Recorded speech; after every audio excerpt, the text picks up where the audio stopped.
안녕하십니까. 평양만사 김길선입니다. 네, 반갑습니다. 아오지에서 나서 자란 김지훈님을 모시고 아오지에 대한 얘기를 한번 좀 해보자고 합니다. 내가 북한에서도 그렇고 자랄 때도 그렇고 아오지에 한 번도 못 가봤지만은 요독수용소와 아오지 탄광 이거는 평양 시민들도 어디 갔대? 아오지 갔대? 요독 갔대? 이렇게 다 물어보거든. 어쨌든 김일성 적석한테密보에서 없어졌다. 네. 보입에서 끌어가든 뭐 가든 물어볼 땐 아오지에 갔다 오, 요독에 갔다 오 이렇게 물어보거든. 그러니까 아오지라는 거는 요독과 어깨를 나란히 하는 아주 오늘날 지구촌에는 지옥이 돼버린 거예요. 특별수용소네. 특별수용소가 돼버리고 이 아오지가 이름이 널리 일파만파 퍼져서 오늘은 전 세상이 아오지를 알아요. 북한 인권 문제 제기할 때도 아오지란 말은 꼭 나오고 대한민국 어디 가서 얘기할 때도 아오지 탄광 대한민국 국민들도 아는 사람이 많더라고요. 그렇게 아오지는 북한 공산 체제에서 가장 정족들 과오범한 사람 소위 김일성 족속이 말을 안 들은 사람들이 끌려가서 노역을 치르는 것이 아오지 탄광이다. 지옥이지요. 지옥. 살아서 들어가는 지옥이지요. 선생님 말씀 들으니까 제가 그 어릴 때 들었던 얘기가 생각나네요. 아오지 탄광은 살아서 들어갔다가 죽어서 나온다. 살아서는 절대로 못 나온다. 절대로 죽어도 아오지 탄광만은 가지 말라. 그건 맞아요. 죽어서도 못 나오는 게 또 요독수용소. 죽어서도 어쨌든 아오지 탄광은 요독수용소하고 거의 견줄 정도로 공포의 대상이거든요. 아오지 탄광 일제 때 지은 것이다. 그러니까 일제 시민지 36년 북한의 미득도 좀 봤네요. 많이 봤지요. 아직까지 돌아가면 본 거죠. 그러면 아오지 탄광 정오봉 구성은 구체적으로 놓고 보면 주로 성분 나쁜 사람들도 다 돼 있겠네요. 그거는 당연한 겁니다. 일제 때는 뭐 성분이 상관이 없고 광복돼서부터가 문제죠. 그때부터 문제죠. 45년 8월 15일 이후부터. 그때부터는 북한에서 반동분자라는 종파분자 이제 뭐 치안대 가족 6.25 전쟁 때 만행 월남자 가족 포로병들 그게 제일 중요한 게 이제 제가 대한민국 국민들께 말씀드리고 싶은 것이 우리 남한의 국군 포로 그분들이 거기에 수용이 됐다. 그건 확실한 그거는 확실하죠. 거죠. 그리고 거기에서 이제 뭐 완전 노예 노동을 했죠. 또 거기에서 이제 뭐 서로 이름도 부를 수 없는 그냥 수인번호로 숫자로 된 뭐 교도소나 같은 거죠. 뭐 뛰면은 쏘고. 그러니까 갱에서 막장에서 제일 힘든 게 이제 채탄 막장이라는 것이죠. 제일 마지막 끝. 그 이제 석탄 캐고 동발을 깔고 세우고 또 채탄공들이 이제 차암기로 석탄을 또 캐고. 그러니까 이 제일 힘든 거죠. 채탄 굴진공. 그 일을 이제 하는데 일단은 감독들이 있어서 매도 맞고 뭐 그 자리에서 다 처형도 되고.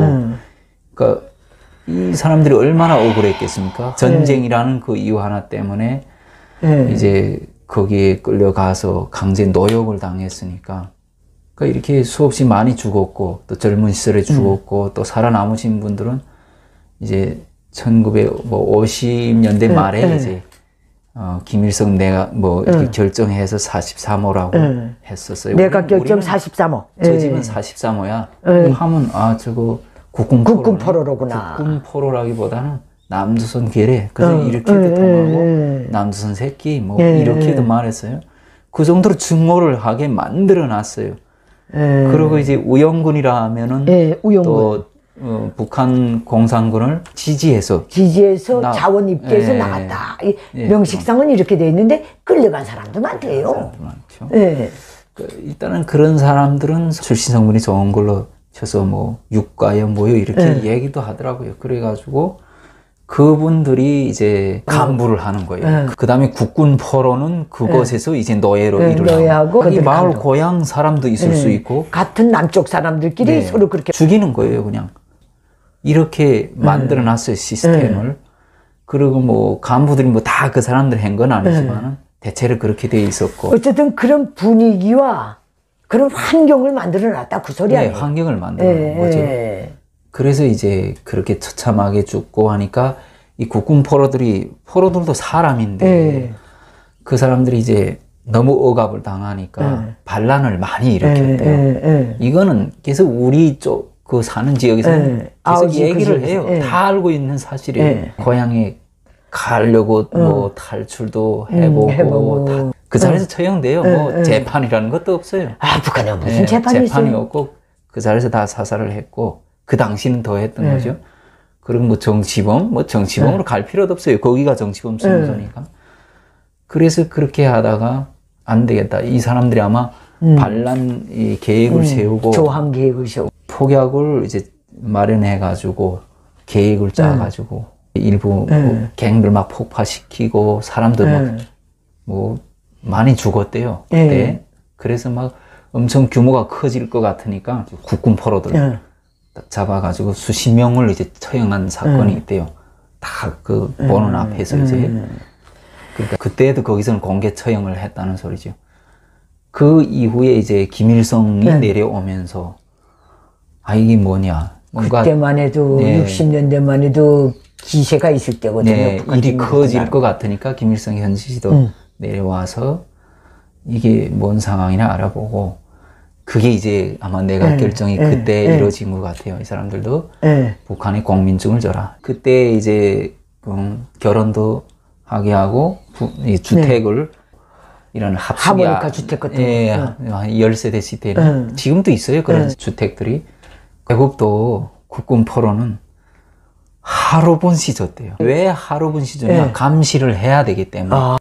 뭐 감시도 이제 3인 감시 체계, 5인 감시 체계, 감시 체계가 많아요. 근데 그게 이제 60년대 아마 70년 이때 그때 이제 막 너무 국군 포로들 이렇게 하니까 도망 많이 가려고 하고 하니까 그래서 김일성이 그때 그렇게 해서 뭐 다 이렇게 일반 공민을 해줘라.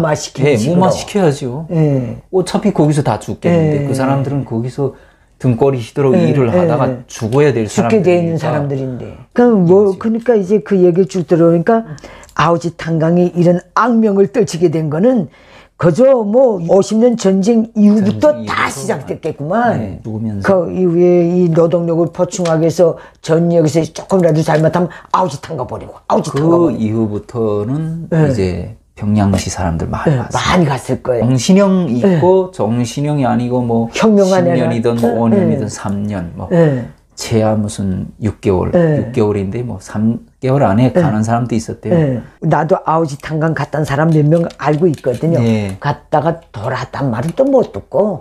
저희가 살던 곳에는 평양 사람들이 많았어요. 많을 거예요. 뭐 황해도 쪽은 옛날에 좀 온 사람들이 많았고 6.25 전쟁 이후에 아마 대한민국 국토였다가 전쟁 이후에 북한으로 수복된 그 노문겨진 황해도 재령 계속 뭐 이게 다 있잖아요. 그 지역의 사람들이 기본 주민들을 다 올려보내고 진짜 많이 왔어요. 위에서 교방을 했는데 그게 너무 이렇게 뭔가 잘 안 돼서 30% 정도밖에 못했을 거예요. 저희가 이제 경홍읍 이제 아버지 지역에 보면은 한 40% 정도는 앞에 이제 평양말 하는 사람들이 많아요. 그래서 왜 이제 토박이 내놓고는 거의 이제 앞쪽 말을 하는 사람들이 많았어요. 탄광에서도 일하셨잖아요. 그 모든 성분 나쁜 사람들 보면서 그 탐부들하고 일할 때 불만 같은 건 많았어요. 불만은 많죠. 불만이 많은데 그거를 이렇게 쉽게 표현을 못하죠. 표현을 못하고. 거긴 감시가 또 집중되어 있는 지역이니까 현장이니까 서로 뭐 이렇게 대화하는 것도 조심을 하고 사실 그렇죠. 이제 발언 같은 걸 항상 조심을 해야 되니까 그 지역 사람들이 거의 출신 성분이 안 좋은 사람들이기 때문에 국가가 버린데 노동력이라도 죄짜 먹자 하면서 버린 사람들이 그러니까 그게 출신이 나쁜지 어떤지 잘 가려를 못 봤어요. 그리고 또 말로는 막 충성심 표현을 많이 하고 하니까 앞에서 충성하는 척이라도 해야지 목숨이 진짜 개똥밭에 불 굴러도 이승이 났다고 그런 심정으로 아마 살았을 거예요. 북한은 일반적인 신분도 이제 막 뭔가 가오를 보면 무자비하게 치는데 예. 국군 포로나 뭐 그건 신분이 최하층인 사람들은 숨도 예. 쉬는 게 정말 어려울 정도. 그래서 산이 사는갑다. 네. 여기서 벗어날 수 없으니 이렇게 살아야지 하고 자기랑에 딱 내려놓고 살겠네. 그러니까 이름을 뭐 알기도 어려운 거예요. 국군 포로가 저희 탄광에서 일할 때 생존 잠불이 한 3명, 2-3명 정도는 있었어요. 그런데 그분들이 이제 말씨도 막 경상도 말을 했었고 뭐라카노 이런 소리를 하더라고요. 저 무슨 말이지? 뭐라카노. 네. 그럼 뭐 밥 먹나? 뭐 이렇게 말하는 것도 나왔었고 저 사람 왜 저렇지 하면 43호에 더 알려고 하지 말라고.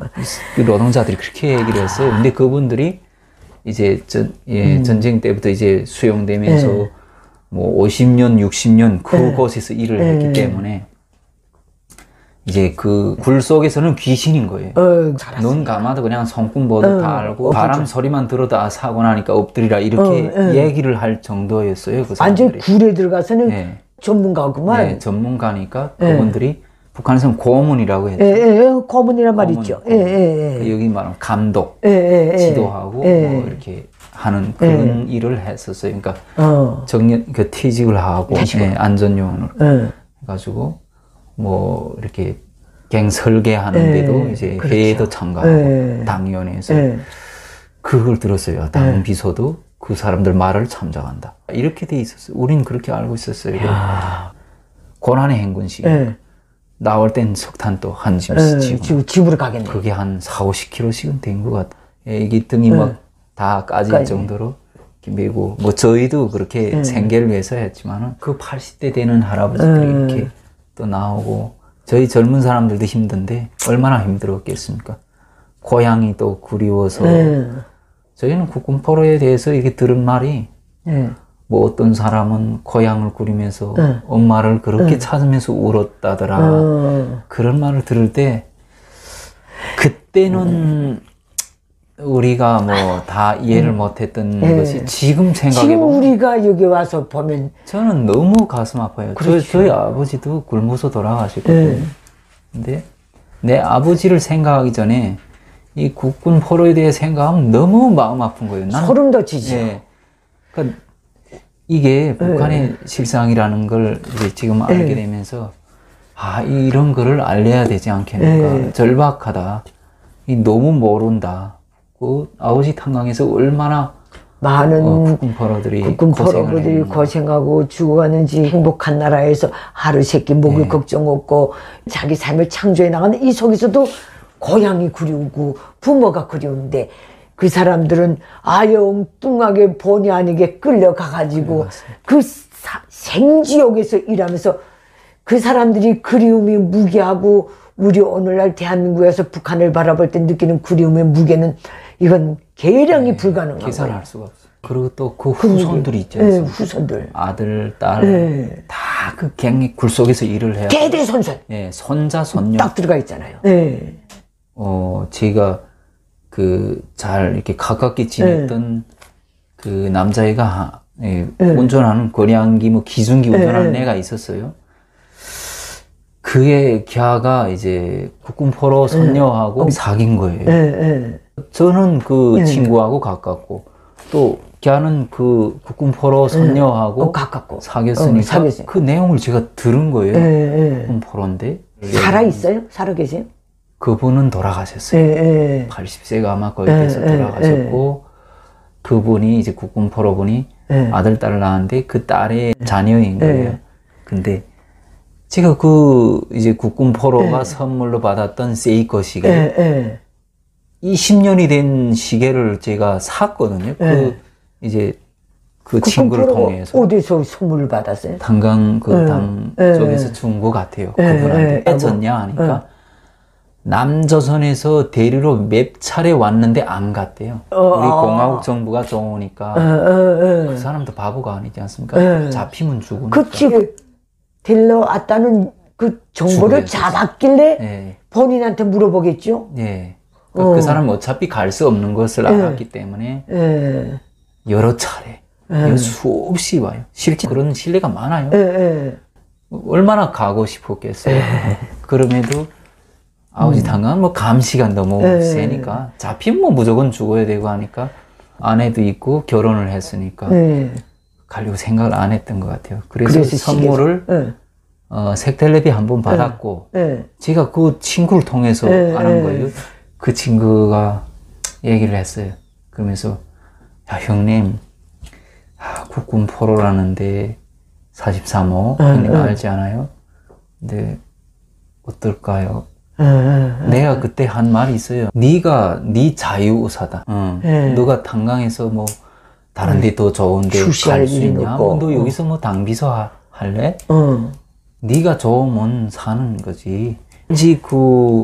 이제 43호라는 그 국군 포로라는 그것 때문에 망설이더라고요.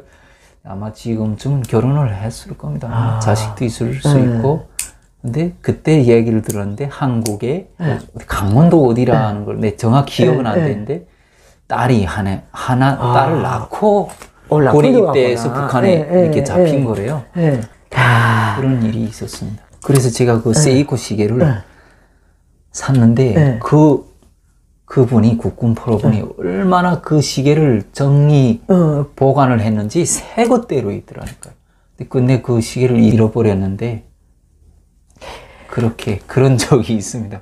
아오지 탄광하면 그냥 막 웃으면서 이렇게 얘기하지만은 절대로 그렇게 웃으면서 얘기할 수 있는 것이 아니고 너무 마음이 아프겠어요. 마음이 아픈 것이에요. 지금 생각해 보면 지금 이 순간에도 그 굴속에서 막 힘들게 그 탄가루 먹으면서 마스크도 없거든요. 지하 600m 밑에서 일을 하고 또 막 열기가 이제 뭐 사우나 한국에 와서 사우나 들어가 보니까 그 트라우마가 있어서 저는 사우나 뜨거운데 불가마에 못 들어가요. 그 지하 600m면 그건 지열이 보통 아니겠는데. 처음 들어가면은 팬티만 입고 캐잖소. 팬티만. 완전 팬티만. 이 살까지 다 떼요.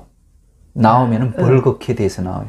그 막 쓰리고 막 그 정도로 뜨겁고 계속 그것도 계속 들어가면은 또 괜찮아지더라고요.